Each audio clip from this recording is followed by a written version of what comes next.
Today we are back with topics. Today's topics would include New Asian Security Architecture.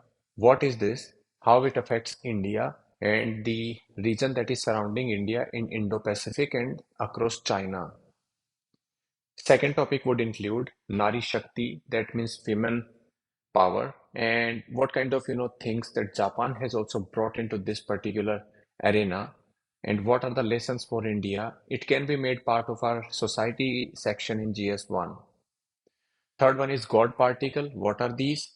What was the contribution of Higgs boson? We will be covering it in the technology section of science and technology in GS3. Standard time for moon, why it is needed. So why we need actually, just like for earth we have a standard time zone, for moon is there a need for it? We will also look into this one. So both geography and the economic section that has the technology part, science and technology, can actually get a boost. Number five, double taxation avoidance agreement. What is this and how it is going to help India? Because earlier there were a couple of double taxation avoidance agreements that were signed, but now the new format is coming into picture. So we will also deal with it. The first one, an elusive grand bargain. That is the topic regarding US and China's competition and cooperation. As you must understand, US and China are in a sort of, there used to be earlier a Cold War between US and Russia that was earlier USSR. That metal has been taken away by China. Number one, because of China's largest, military expenditures. Even China's economy that has been growing and has actually become the second largest economy. China's manufacturing prowess and its the effect on US supply chains. China's actually, intervention across the US-led system, especially in the South Asia and Asian regions and in European architecture. So there is a now a kind of constant tussle that is emerging between US and China. Both these countries are trying to actually, make their relationship stable in the sense that cooperation and competition is both actually the achieving the balance among these two is the goal. There can be cooperation among many matters, and there can be actually competition because it is quite natural for both these countries to be in a competitive relationship when the capabilities of these countries are or Japanese or Chinese people are rising, and US that was earlier a kind of undisputed leader that used to be a kind of undisputed unipolar system is now being threatened by China. When we talk about the cooperation, cooperation is necessary between US and China because number one, there is no geographical proximity between US and China. So there is no border dispute, nothing else. Neither country can directly, threaten the sovereignty or the land or geographical integrity of each country. So the cooperation can happen. Number two, these are the world's largest economies. Largest economies cannot always remain in a competitive mode. And when there is such a huge dependence between China and US, Chinese foreign direct investment, those are part of forex reserves, how they are invested into US-led securities also. And US is dependent on Chinese supply chains. So when the economies are of, I mean, both these economies are the two largest of the globe, then the cooperation is quite evitable. Then comes, world's leading military powers. Both these countries, China and US, are world's leading military powers. When the two largest military powers are in a constant, competition, there can be misunderstandings also, and those misunderstandings can cause actually war also. The battles actually can turn into a major war as well. So cooperation is required. Number two, why competition is also competition because number one, China, because of its, in economic policies, has caused destructions to the manufacturing capabilities of US because of the low cost, manufacturing that was available in China and the state subsidy that China used to provide to the companies has definitely caused a greater harm to the manufacturing capabilities of the US. So it has almost actually, brought down the manufacturing prowess of the US, and that's why the competition is now emerging. Just before some days, US Treasury Secretary was in China and she was suggesting, balancing this particular situation. Number two, why the competition? Because China is constantly threatening the US allies, especially Japan, in the ASEAN framework, and something like in the South Korea, etc. So when these countries are challenged by China, it is quite natural for US to act against China. So the competition actually, comes from that also. Third is China is also challenging the US-led system, especially by its debt trade technology or debt trade diplomacy or the Belt and Road Initiative.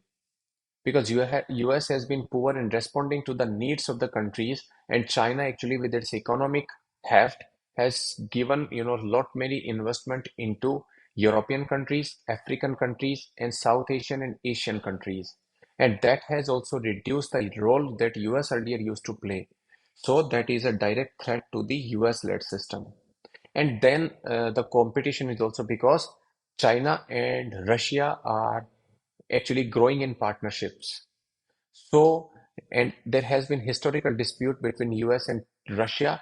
So that is also actually bringing a competitive feeling between US and China. So why a cooperation and why there are competition between China and US, I have already told you.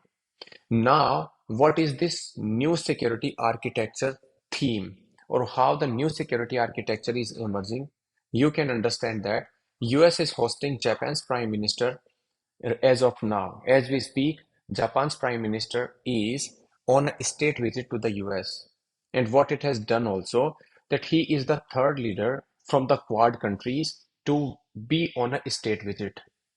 Quad countries are India, US, Japan, and Australia. Already, two of the leaders of the Quad countries have visited on a state visit to US, and he is the third one.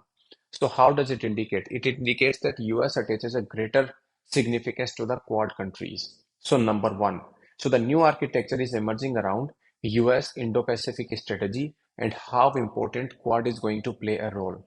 As you know, Quad is quadrilateral dialogue system among US, China, and US, India, Australia, and Japan. So number one, architecture. Now, US is doing bilaterally with Japan is also significant. US is trying to deepen military technology partnership with Japan with more greater integration of the military structures.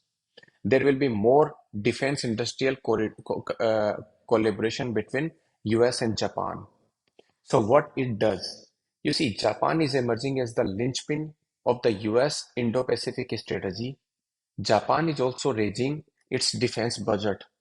The Japan's defense budget actually, if Japan raises the defense budget, it's a direct signal to China because you must have seen that historically, after Second World War, how pacifism has engulfed Japan. Japan was using its military capabilities for no threat or aggression tactics. All the Japan that had a minimal, expenditure on defense was only and only for pacifist purposes. But as of now, the US is actually allowing Japan to raise its defense budget and developing new capabilities to deter China, Russia, and North Korea. So this move Japan away from the post-war pacifism and the lesser military role that Japan used to play till that time.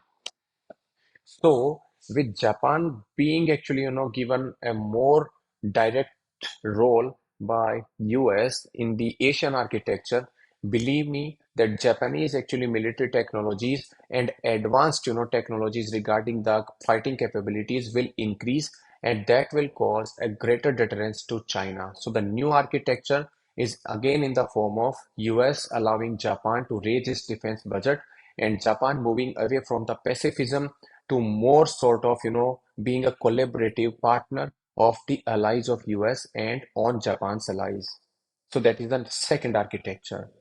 The third new Asian architecture is also emerging in the sense that US is propping South Korea to share advanced technologies with like-minded partners.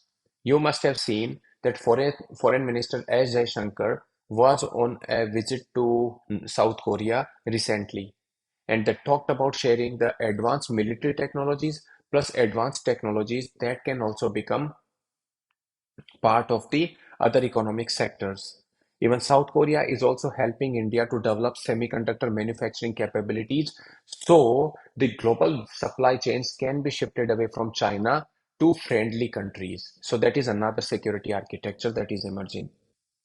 Fourth security architecture or the new security architecture in Asia that is emerging. The fourth example is AUKUS, AUKUS, Australia, United Kingdom, and the United States. These countries are coming together to develop advanced technologies, transfer of conventionally armed nuclear-powered submarines from the US and UK, and it will be given to the Australian. So Australian will then have a nuclear-powered submarines and conventional armed and advanced technology weaponry system. So that can also deter China in these waters. The US is also trying to bring Japan in the AUKUS system as well. So already there are three countries in the form of Australia, UK, and US, and now US is trying to include Japan into this framework also. So this is another framework or another foundation how the security architecture in the in the Asia is actually getting changed. Then comes minilateralism is now becoming part of the new security landscape. Earlier, we have seen multilateralism, and there is a new terminology called minilateralism. So, what is minilateralism? Multilateralism actually that when there are multiple group of people, so there are large number of countries coming together to decide what will be the rules of the game. In multilateralism, there are very lesser number of countries or few number of countries which actually sit together and decide what kind of future course of action they can take, what can be the rules of the governance and these things. So minilateralism is now becoming a part of the new Asian security landscape. It is also because of the inability that is shown by the Asian security architecture. You must have seen that the multilateralism that ASEAN used to promote, it has not been able to deter China from its own affairs. That's why minilateralism. What is minilateralism? So US, only in few number of countries, say Australia, Japan, South Korea, India, are all trying to deter China and trying to establish a rule-based order not only in the South China Sea but across the Pacific and Indian Ocean waters. US is also trying to reduce friction among Japan and South Korea. So this is also emerging as a new pillar of new security architecture of Asia. There have been historical disputes since World War II between Japan and South Korea, but US is trying to, mediate and reduce the friction points between Japan and South Korea. So both these countries, Japan and South Korea, can effectively deter China, Russia, and North Korea's axis that is emerging as of now. You must have also seen that how North Korea and Russian relations are on an upswing. You must have seen when North Korea's president actually visited Russia and he offered weaponry to Russia against the Ukrainians. So that threat is also emerging.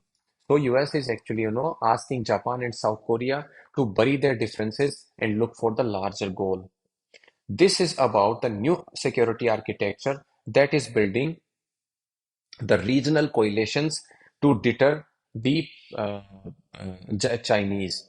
Even one more thing actually that is happening is as of now, in a day or two, the US will be hosting Japan and Philippines as a trilateral summit. So Philippines and Japanese leaders will be hosted by US and a new trilateral actually agreement is going to come.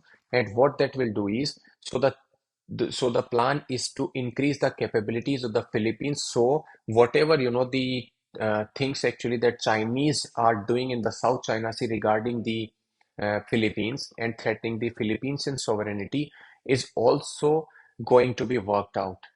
Another thing that is happening is reducing the global value supply chains. Those are dependent on China.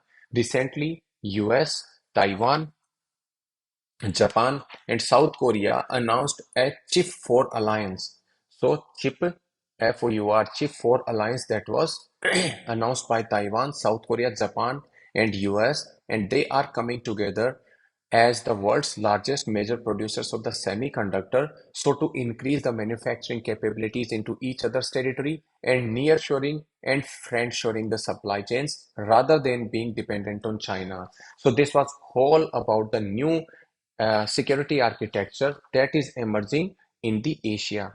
How it will affect India, you must also see it. Number one, if there is the greater role that is played by India's allies, especially US, Japan, and South Korea, or like-minded countries of India, like democratic countries, then India also get better protection vis-a-vis Chinese.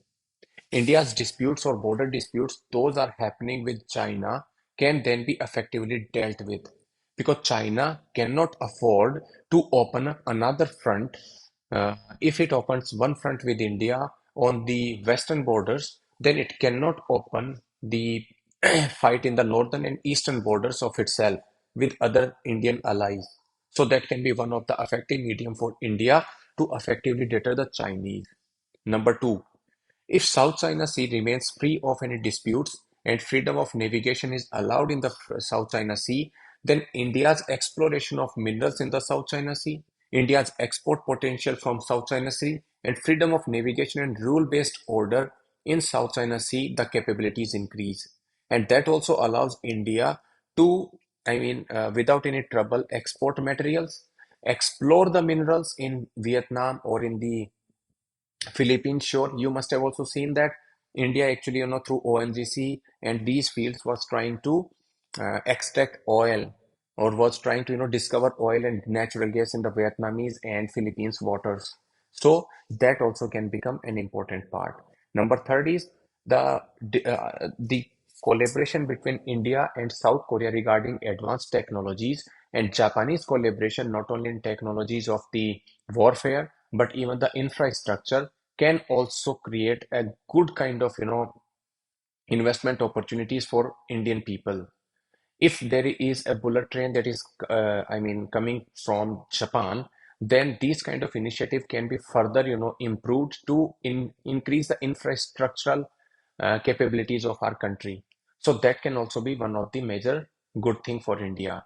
So it can be a happy situation. And number four, Indo-Pacific, the net security provider role by India can further boost because with the increased capabilities both economically and in the military will allow India to play effectively the net security role, especially in the Indian Ocean, and the partners those are dependent on India will get further boost. These can be Sri Lankans, these can be Bangladeshis, these can be, the FIFIC countries, these particular countries. So, you must have also seen that how Maldives is getting cozying up to China, but these kind of situation will also not arise if Chinese capabilities decrease in these waters and the Indians or its allies capabilities increase in these waters. So these can be the positive effect for Indian security architecture. So the new security architecture in Asia, you must have understood it thoroughly. We now move on to the second topic, and that is the Nari Shakti lessons from Japan. What is Nari Shakti? It is the women power. So why women power is important? Because number one, they are close to half of the population. So when half of the population is not properly developed or not properly empowered, they cannot contribute to up to their potential levels, and the nation's economic prosperity both cannot remain sustainable and cannot increase much. What is the problem? So problem with the women is number one, the education parameters of women is still lesser. When we look about the literacy levels of women across the globe are lesser than their male counterparts. There is a greater gap between India and India and countries like in Africa. So the gap in educational or academic qualification of women is higher vis-a-vis male members, it creates its own gender imbalances. Number two, health parameters. Health parameters of women are also down. The nutritional levels, the anemic levels are higher in women. Nutritional levels are down in women. So the susceptibility to the diseases for women is higher as compared to the male counterparts. So that also affects, the productivity as the workforce. Then comes their skill set. Because of the lesser skill or lesser academic qualifications, the skill set of women folks is actually lower as compared to the male counterpart. And that is also one of the reasons why the women empowerment or the fundamentals of the women empowerment are weak. Then comes the economic designs also. So you see the GDP, the care economies or the household work that is done by women is not made a part of the formal growth domestic product system until and unless you allow that, I mean, unpaid work that women do as a care or household work actually does not become part of the monetary framework. You see, the monetary empowerment or asset-led growth for women cannot happen. So that is also one of the major impediment that is affecting women-led empowerment. Then comes the social stigma. You must have seen that the patriarchal system is also like this one, when that after marriage, women go into a new home, and that also actually deters the family. So the paternal family or maternal family of a woman is not investing much into a female because of that she is treated as a pariah dhan in the sense that she will go to another home after marriage, so why should we invest into in her capability? So that is also one of the social patriarchal mindset. And then there are infrastructural bottlenecks for just like secure workplace for women, even secure outside atmosphere for women. That also deters people.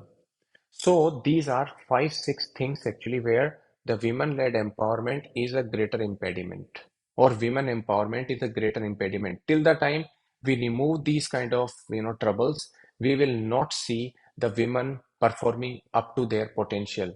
And we must understand that it is the women who are, even if they can give birth, so there cannot be any other power actually that women cannot do. There cannot be any other task that women cannot do. So it is only and only the stigma those are attached. Otherwise, there cannot be any kind of discrimination between male and female members based on these kind of parameters. So what is Japan doing? So India has to learn some lessons. Japan is boosting child care measures. Japan is allowing paid parental leaves of close to 1 year. So for women, it is close to 58 weeks, and for male members, it is close to 52 weeks. What does it do? It allows, the women folks and the male member, there will not be any stereotypes attached.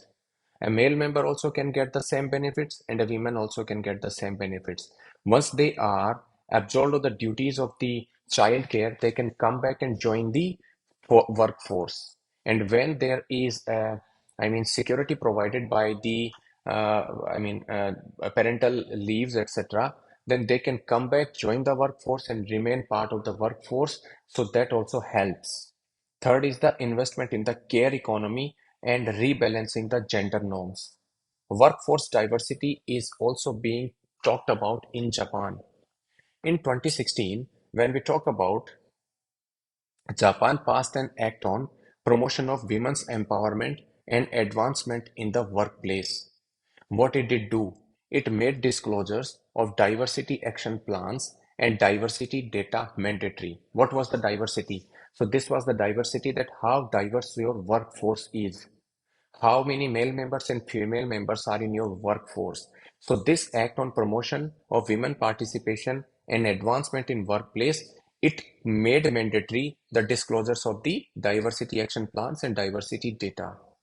So it led to the introduction of Iruboshi certification process. So this certification process was a 5-star system that recognized companies those were committed to the workforce diversity. The certification has become aspirational among Japanese firms, with the number of companies receiving the Iruboshi certificate growing from 815 to 1905 between 2019 and 2022. So why this is important? Whichever company which has this particular certificate or gets the certificate of diverse workforce attracts talent of women, number one. Their investors also, regard these companies in a higher pedestal. Number third, when there are gender diversity, then certain roles actually will always be reserved or will be given to women. So even the glass ceiling can also be removed. With the paid parental leaves, you allow women to come back and join your workforce, and that also gives a security of the tenure to the women folks. So this act has also become one of the center pillars how the participation of women in the workforce has increased. Then comes, Japan's government investment to expand daycare capacity from 2.2 million to 2.8 million from 2012 to 2018. It has reduced daycare waiting lists also that would run into years. So the government of Japan announced a further boost of investment close to $26 billion for childcare measures. So the childcare measures also Japan is improving. So these are the things. So what has been the effect? Women labor force participation rate in Japan has grown by 10 percentage points from 64.9% to 75.2% in the period of only 8 years. So labor force participation rate in Japan was close to 64.9, but it has increased to 75.3 from 2013 to 2022. So this is not the fastest, this is not only the fastest growth in Japan's women labor force participation rate, but also the highest among the G7 countries. And what it has also done is, you must see that, Japan is a aging society. The people of the higher age groups are higher in number. So there is a labor shortage. So this labor force participation rate from women folks is also increased the amount of supply that the labor force receives from the young people.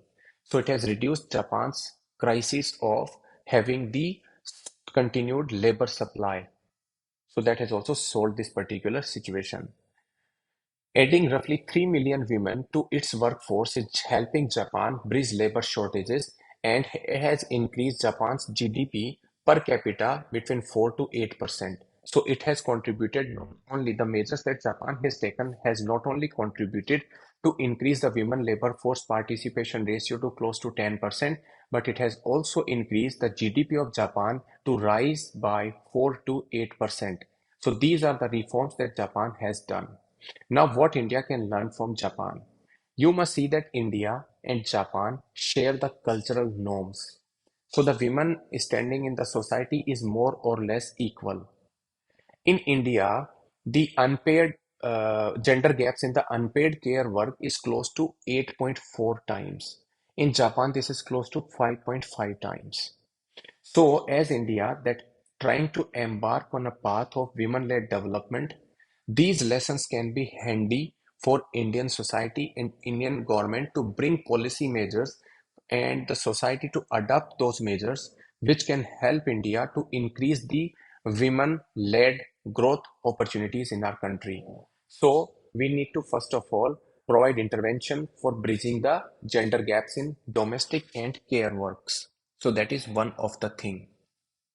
Second thing what we can do is we have to change the people mindset and the social norms. It is evident from the Japanese that we need to give them legal entitlements.